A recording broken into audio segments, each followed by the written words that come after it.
வணக்கம். பௌத்த நெறியிலே ஒளி உடம்பு பெற்ற ஞானிகளின் வரிசையில் நமக்கு சாத்திரங்களில் குறிப்பிடப்படுவது இரண்டாவது யோகி மஞ்சு மித்ரா, மஞ்சு ஸ்ரீ மித்ரா, மஞ்சு மித்ரா என்றெல்லாம் அவர் அழைக்கப்படுகின்றார். இவர் ஒரு பிராமண குடும்பத்தில் பிறந்தவர். ஆனாலும் பௌத்த நெறியிலே ஈடுபாடு கொண்டிருந்தார். வாலிப வயதில் முதல் சாஸ்திரத்திலே முதலில் ஒளி உடம்பு பெற்றதாக கூறப்படுகின்ற பிரிஹேவ் ராஜா என்ற அந்த மகானிடத்தில் சென்று அவரிடத்திலே ஒளி உடம்பு பெறுகின்ற அந்த ரகசிய யோக நெறிகளை எல்லாம் பல ஆண்டுகள் கற்றார்.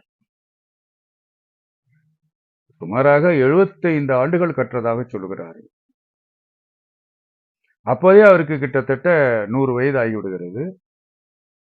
அதன் பிறகு புத்த கயாவிற்கு மேற்கே ஓர் இடத்தில் 109 ஆண்டுகள் தவத்தில் இருந்தார். ஏறத்தாழ 200 ஆண்டுகள் வாழ்ந்திருக்கிறார். அதன் பிறகு எங்கே தவம் செய்தாரோ அந்த இடத்திலேயே உடம்பு ஒளியாக மாறி எங்கும் நிறைந்தது. நாம் மஞ்சு ஸ்ரீ மித்ரா அவர்களையும் தரிசிப்போம். அவர் தவம் செய்து ஒளியுடம்பு பெற்ற அந்த புத்த கயாவையும் நாம் தரிசிப்போம். எல்லா நலங்களையும் பெறுவோம். இந்த சாகா கல்வியினுடைய நுணுக்கங்கள் பௌத்த நெறியிலும் பரவி இருக்கிறது, இஸ்லாமிலும் இருக்கிறது, இந்து மதத்திலும் இருக்கிறது, கிறிஸ்தவத்திலும் இருக்கிறது. இதிலிருந்தே சாகா கல்வி சமயங்கள், மதங்கள், மார்க்கங்களை சார்ந்ததல்ல, எல்லா மார்க்கங்களிலும் இடம்பெற்றிருக்கின்ற ஒரு உயிரோட்டமான ஒரு ஆன்மீக நெறி என்பதை நாம் தெரிந்து கொள்ளலாம். வணக்கம்.